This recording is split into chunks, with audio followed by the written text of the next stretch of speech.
Tom and Dick, a weekly podcast with your hosts, Martin Weavers, fighting stage 4 lung cancer, and Patrick Mortimer, living with heart disease. Why not grab yourself a cup of coffee, sit back, and enjoy the chatter as we discuss and share information, talking about tough subjects, and offering help, support, and motivation with a positive mental attitude. Good morning, Martin. Good morning, Patrick. How are you? I'm fine. We find ourselves away again. I know. New location. In a travel lodge. Sitting in a travel lodge. Sitting in my bedroom, I might add. Yeah, which tell everybody you thought we were going to share. we were going to have one bedroom and share, but Martin didn't fancy sharing with me, so he's booked his own room. And I'm glad he did, because he'd just come out there. He's got it 25 degrees C at the moment. It's like an oven in there. Which is a little bit hot.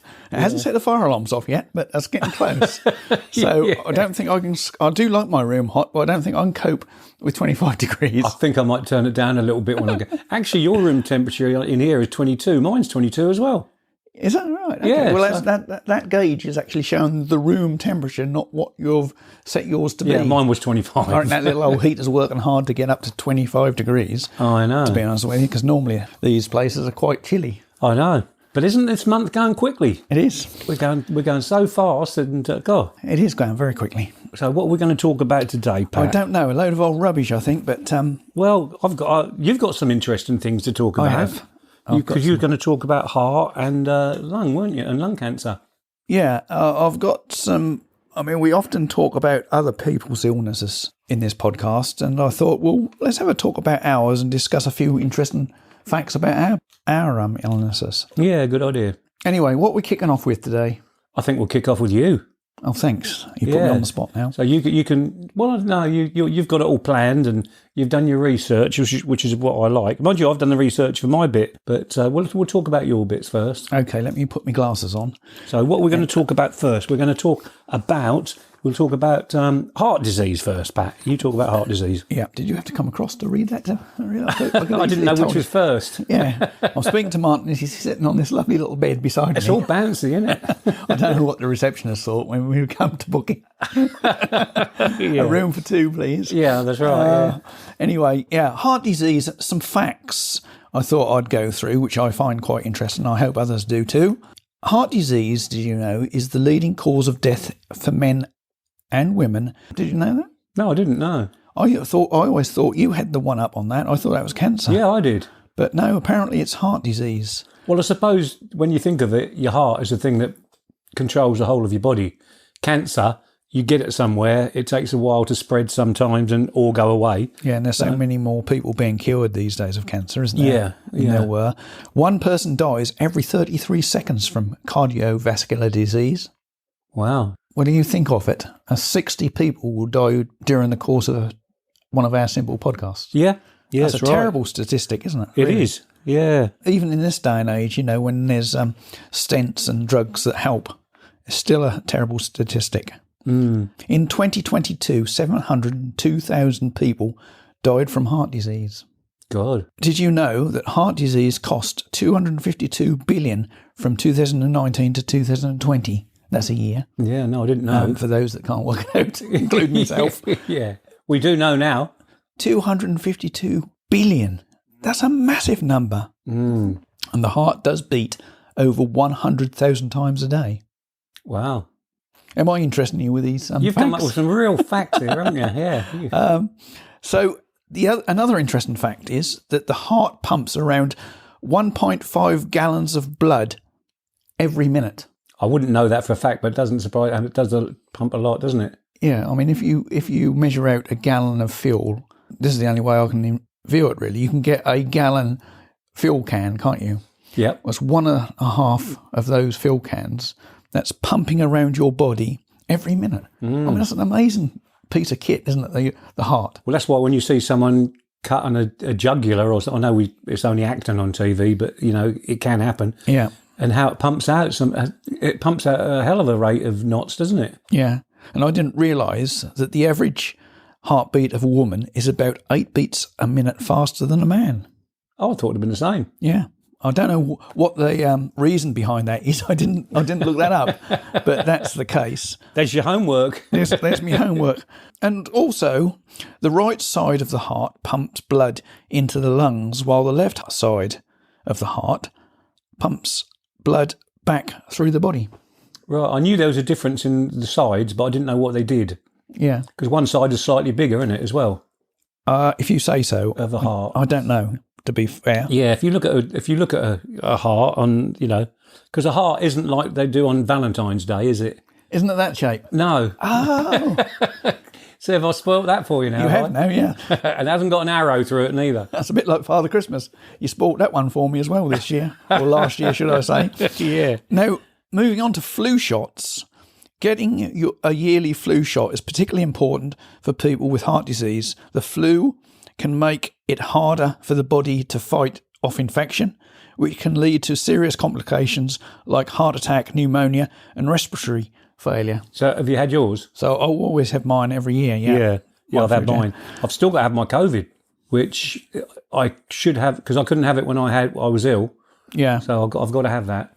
Right, I've had both. I had both mine, one in each arm at the same time, because I do get a few side effects from it. So I'd like to get them over in one go rather than have one then have another. This is an interesting one that I didn't know anything about, and I don't know where they get the information on this. But noise levels, high noise levels can increase the risk of cardiovascular disease by increasing blood pressure and stress on hormone levels and disrupting sleep.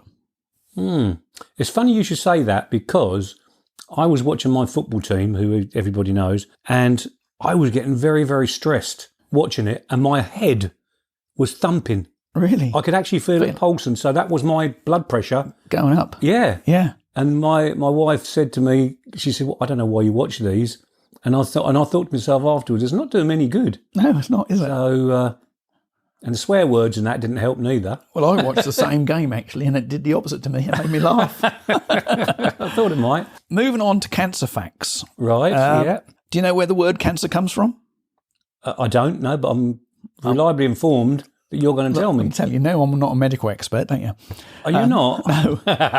The word cancer comes from the Latin for the crab, just like the zodiac sign. The zodiac, yeah, Cancer the crab, yeah. Yeah. Cancer was first described by the ancient Egyptians. Mm-hmm. Now, I'm not sure how it was described, but there's another homework task there, but that's an interesting fact, I thought. There are more skin cancer cases due to indoor tanning than lung cancer caused due to smoking. Really? Mm-hmm. What, through these sunbeds? Yep. Yep. Well, when you think, when would that come in, the 80s?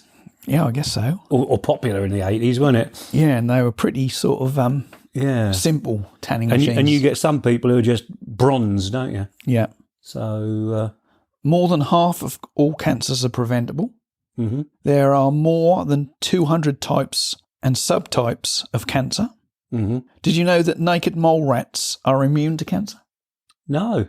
Yeah, well, they are. So I believe they're being investigated for that reason in the labs, I guess. Yeah. To see why.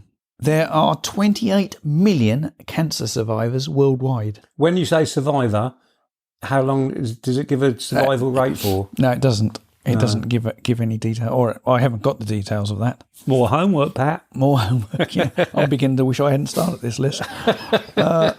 Only 5 or 10% of all cancers are hereditary.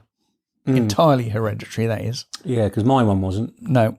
Breast cancer is more common in the left breast than the right. Well, we touched upon that, if you'll pardon the expression. Yeah, I did. I mentioned probably about not the right words. With them ladies from America, wasn't it? Yeah, when you did a section on breast cancer. I did. And you mentioned that. Yeah. It did sink in. Yep, but good. I'm just bringing that fact to light again, if I may. Yes, thank you. Am I allowed to do that? You are. Indoor tanning is a risk factor for melamona? That's the one. Yep. You read me lips there. I did. People who have ever tanned indoors are 6 times more likely to be diagnosed with melamona. Yep. In their 20s than those that have never tanned indoors.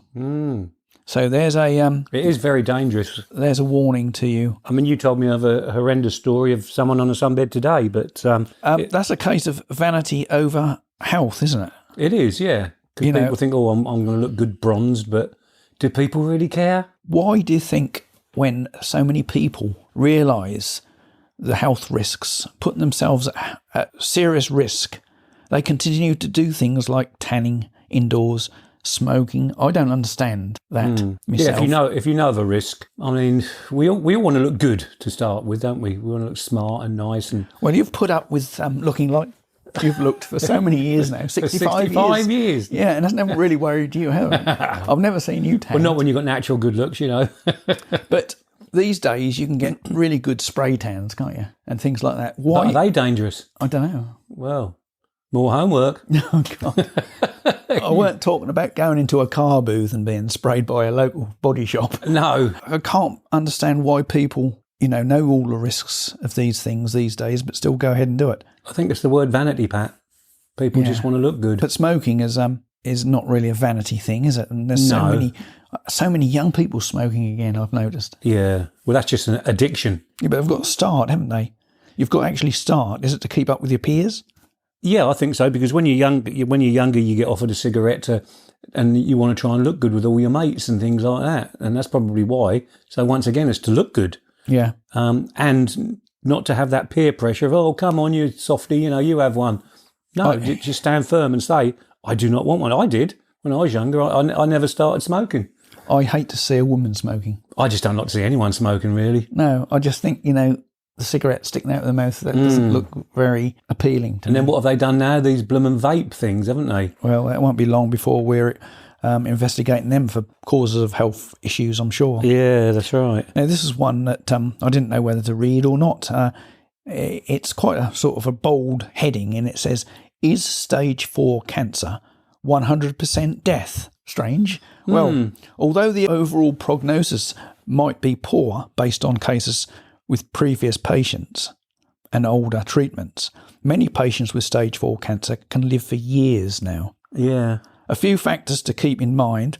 Many treatments are available to help fight cancer. The body's response to treatment may differ from one to another. Well, you've experienced that with this new drug you've been on, really, haven't you? I have, and I've also experienced having the chemotherapy. I think I've mentioned it before, that just before Christmas, that the guy was having the same treatment as me, and his body wasn't responding to it. Yeah. Whereas mine seems to be responding to it. Touch wood, thank goodness. When you spoke to your oncologist, Dr. P, the famous Dr. P, did you ever ask him why he thought you might have lung cancer? Because you've never smoked, and unlike Rydcastle, you've not really spent years and years and years in clubs singing, smoky clubs. Did he give you an explanation, or did he just say, you're unlucky? He gave me the explanation that the liquid that everybody has passed through their body didn't pass through my lungs properly, and that's why it became cancerous. Right. So that's how I got my cancer through. I mean, you're producing exactly the same liquid in your body as I am, as Joe Bloggs is up the road, Yeah. But it didn't pass through my body like it should do. Right. And that's where the cancer came into me, and then obviously spread all around my lung, which hopefully is because that did. I mean, we spoke about it again today, didn't we? That liquid that I had in my body, it suddenly just disappeared. Yeah. It's never come back, thank goodness, touch wood. And, things like that in my different developments have been really, really good. That's another question. There's some homework for you. What's that? When you see Dr. P next, ask him why he thinks that liquid has never come back. Yeah. It might be due to your treatment. I don't know. Well, I was on those cancer tablets, weren't I? The lorlatinib. Yeah. But then it had gone long before then. When I started to research these and looked at lung cancer in particular, there seems to be a stigma from people around lung cancer. I got the general feeling that people thought, oh, he's got lung cancer, he's a smoker, that's his fault. Mm. So there's this stigma around lung cancer, and we know that there's 18 different types of lung cancer, and you've never smoked. I think people need educating a little bit around these different cancers. Oh, yeah. And again, when you Google lung cancer, you always get the worst lung cancer, which is down to the smokers again. Mm-hmm. I think if you ask most people, how do you think people get lung cancer, what would they say?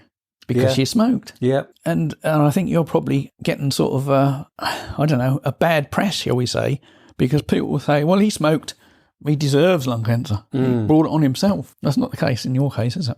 And many cases. One thing that does gripe with me is that when I go into the cancer unit, and we're all having our treatment, and then people come out around the side for a cigarette. Right.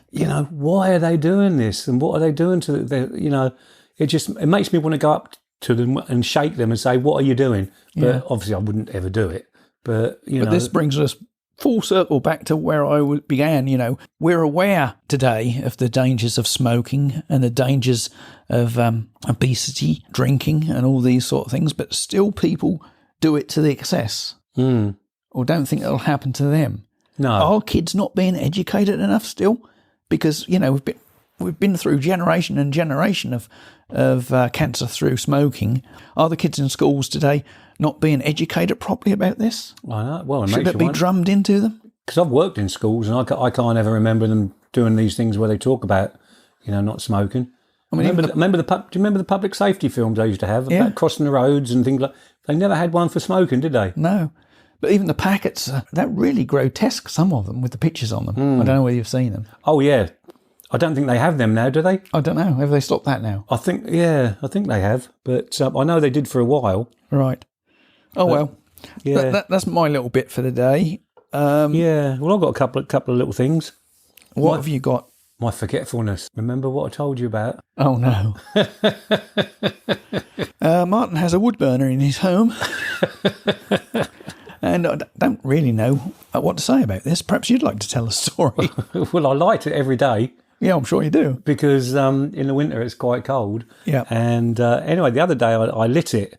And bearing in mind all these tablets I'm on, I can't remember names of people. And sometimes I can't remember what I'm doing and things like that. But anyway, I was in my lounge and I thought, God, what's that smell? And I thought, it must be the wood. Perhaps there's some paint on it or something like that. Yeah. So what were you doing at the time? Sitting watching on TV or something? I was watching TV and the wood burner was blazing away.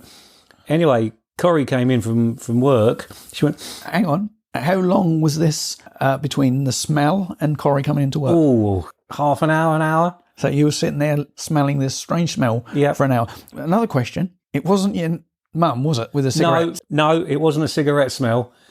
And also, we've got a thing on our wall that detects carbon monoxide. A carbon monoxide detector? Yes, we have. So I knew it wasn't carbon monoxide or anything like that. Right. Because it would surely. I mean, it's never bleeped yet, so I'm sure it works. Yeah. Well, you better check the battery. Yeah. No, it's on electric. It's on mains. Oh, right. Okay. But anyway, so I sat there watching TV. Corrie comes in from work. She said, "What's that smell, Weavers?" And I looked around and I said, "I've smelt something. I think it might be the wood in the fire." And she looks at the wood burner. She said, "You idiot!" I said, "What?" And the clicker that lights the little fire thing, I'd left it on top and it melted all over the top. And it was just like a mass of all melted plastic and all that. God. So I thought, well, I can't take it off because it's really red hot. So I left it to the next day, and luck would have it, it all peeled off in one go. So you're a danger to yourself, you are.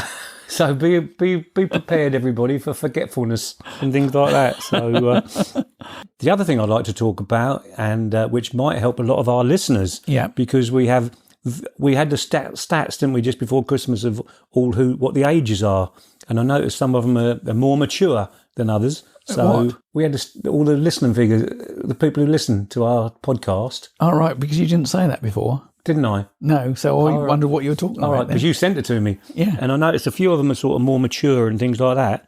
So I thought I'd get onto scams. Mm-hmm. What does a scam look like? That's, what are you talking about? So what's a scam, first of all? Yeah, what's a scam? Yeah, a scam is a fraudulent activity, or it's a scheme to trick a person out of something that belongs to them. This could be something like personal information or money, and scammers use lots of different tools to do this, and it can sometimes be hard to instantly tell if someone or something is a scam. Oh, right. Okay. Well, what does a scam look like? So scams can be hard to spot, as there's lots of different kinds. Scammers might pretend to be from trusted places. Have you had phone calls from people and they say, hello, blah, blah, blah? They could be scammers. You don't know that. Mm-hmm. I had one today and I said, I don't know you. so I'm not going to take your call and all things like that. Yeah. But they can pretend to come from trusted places like your bank, the government, or an energy company as a prime example, and they could contact you by phone, email, text, asking for payment details or personal information, and they might also use company logos, so be careful of that, and similar email addresses to look like they are from the company. They usually try to rush you. Yeah. That's one of the most important things, by sparking some sort of panic. I've known people where they've had, you need to contact your bank because of so-and-so, so-and-so, and they put a little link on there. So be careful of those links. They're normally in blue, so never, ever click on a link that you don't know, because that could be, a scammer doing this. If the message doesn't use your name, this is another sign that it could be fake. Did you know that?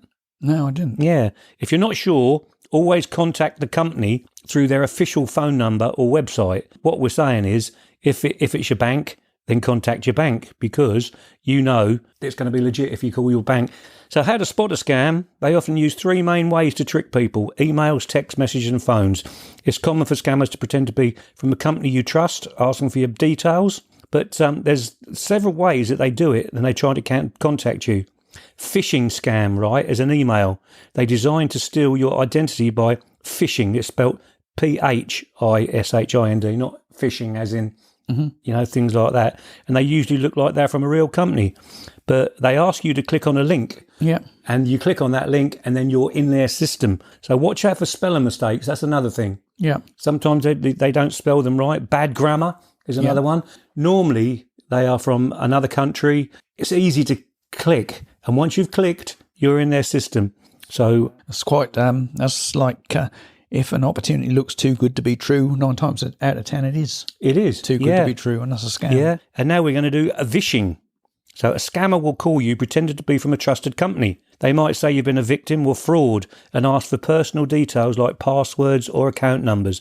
You should never, ever, ever give someone your number over the phone. I mean, I think that's probably, a big common no anyway, but I just wouldn't want any of our listeners to do that, because it's hard to earn your money. And like you just said, it's probably too good to be true. Here are 10 tips to avoid scams. Hang on. Have you got any tips to avoid scams? I've got some great tips to avoid scams here. Yeah. So be cautious of unknown numbers or calls or texts.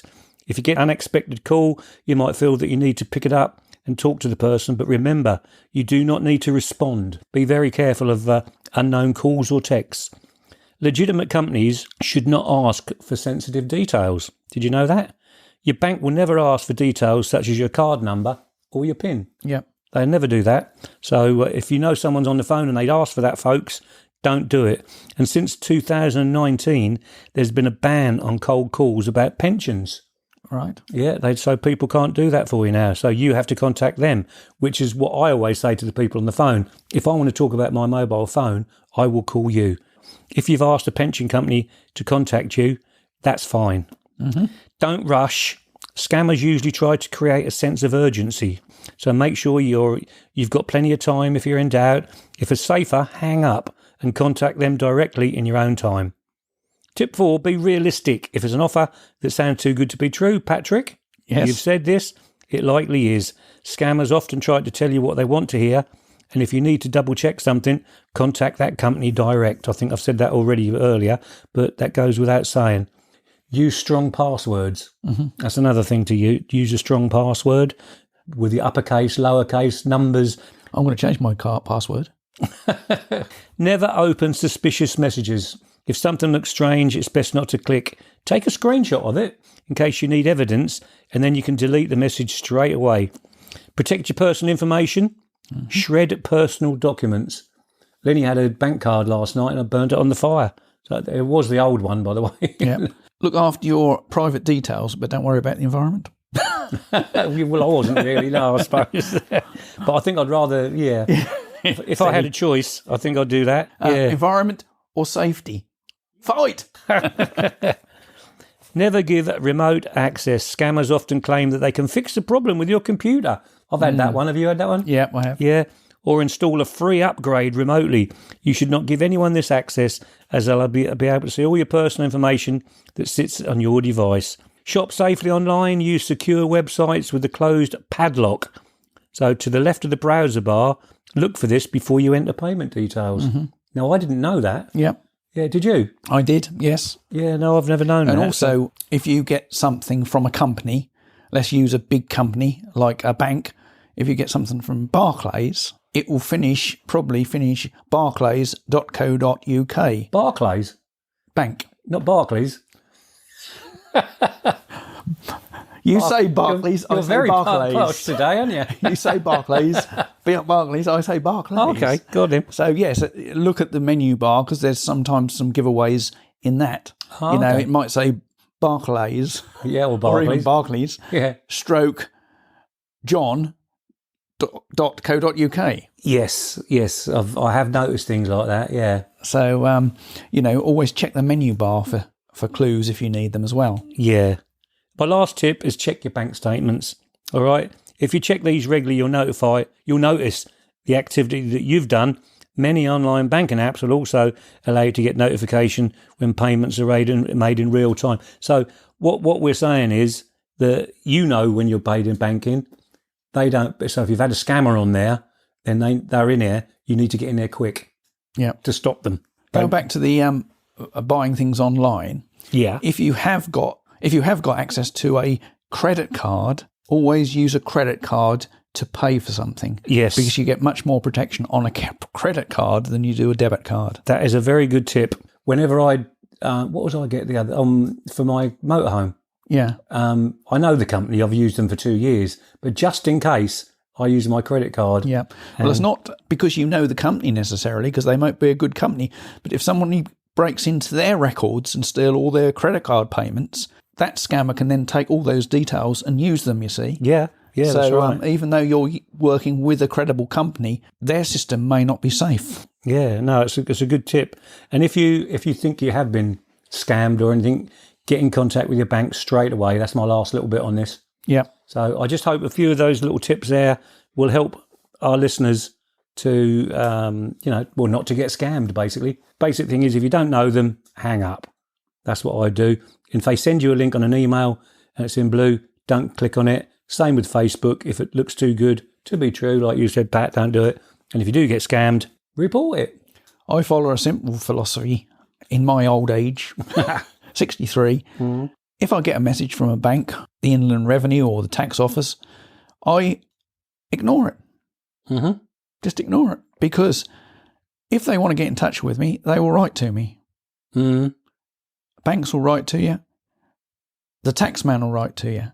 They won't send you an email asking for information. That's always done by post. Yeah. So just ignore it. Yeah, because when you think of it, they're not going to fine you straight away if you ignore it. They're going to write to you again and say, we've written to you, blah, blah, blah, if it is real. Exactly. Yeah. So, no, it's good. Now, hopefully there's a couple of good tips there for everybody. If you need to contact your bank or any of these companies, you contact them. Mm. But if any of these companies appear to be contacting you, just ignore it, because eventually they will contact you, if it's legitimate, through another process. Yes. Yeah, you're right. That you can trust. Yeah. You're right there, Pat. You're right there. I'm not only a pretty face. I wouldn't go that far. But you know what we haven't had in 2025? I think I know what's coming. A joke of the week. I think so, yeah. I don't think we've had one. So no. Have you got one? I've got one. Oh, God. And it's not a short one today. All right, okay. What about the joke? Ladies and gentlemen, Martin's joke of the week. So a rabbit walks into a pub and says to the barman, "Can I have a pint of beer and a ham and cheese toastie?" The barman is amazed and gives the rabbit a pint of beer and a ham and cheese toastie. And he drinks the beer, eats the toastie, and then he leaves. The following night, the rabbit returns and asks for a pint of beer, a ham and cheese toastie. Now, the barman's intrigued by the rabbit and the extra drinkers in the pub because word gets round and it gives the rabbit a pint and the toastie. The rabbit consumes them and leaves. The next night, the pub is packed. In walks the rabbit and a pint of beer and a ham cheese toastie, please, barman. The crowd is hushed as the barman gives the rabbit his pint and his toastie, and then he bursts into applause as the rabbit wolfs them down. The next night, there's standing room only in the pub. And you know what? They've laid coaches on, yeah? Crowds of people are attending. The barman is making more money in 1 week than he did all last year. In walks the rabbit. He says, a pint of beer and ham and cheese toasty, please, barman. The barman says, I'm sorry. He said, but we're right out of them ham and cheese toasties. We do have a very nice cheese and onion toasty. Are you sure I like it? The barman with a roguish smile says, do you think that I'd let down one of my best friends? I know you'll love it. Okay, says the rabbit. I'll have a pint of beer and a cheese and onion toasty. The pub erupts with glee as the rabbit quaffs the beer, guzzles down the toasty and leaves, never to return. 1 year later, in the now impoverished pub, the barman, who's only served 4 drinks, calls time. When he's cleaning down the now empty bar, he sees a small white form floating down from the bar. The barman says, who are you? I'm the ghost of the rabbit that used to frequent your public house. The barman says, I remembered you. You made me famous. I remember on your last night we didn't have any ham and cheese toasties. You had a cheese and onion one instead. The rabbit said, yeah, you promised me that I'd love it. The barman says, you never came back. What happened? He said, sadly, I died. No, said the barman. What from? And after a pause, the rabbit said, mixing me toasties. What a long-winded way to get to that joke. Mixing me toasties. Mixing me toasties. Do you realise that you've taken the podcast into overtime with that joke? Yeah. And I think it's about time we wound things up, don't you? I think it's probably 3 minutes people will never get back in their life. I think we've lost most of them by the time we got to the second toasty. But anyway, well, nice talking to you. You too, mate. And we're in Aylesbury for a specific reason. We'll let you know what that is later on. We certainly will. In another podcast. But stay safe, everybody. Everybody all over the world, stay safe, and we'll speak to you soon. Thanks for listening. Yeah, thank you. Bye everyone. Bye. You've been listening to the Who's Tom and Dick podcast with your hosts, Martin Weavers and Patrick Mortimer. If you enjoyed this episode, please subscribe to the show on Apple, Spotify, or your favorite streaming platform. New episodes are available every Friday. Thanks for tuning in.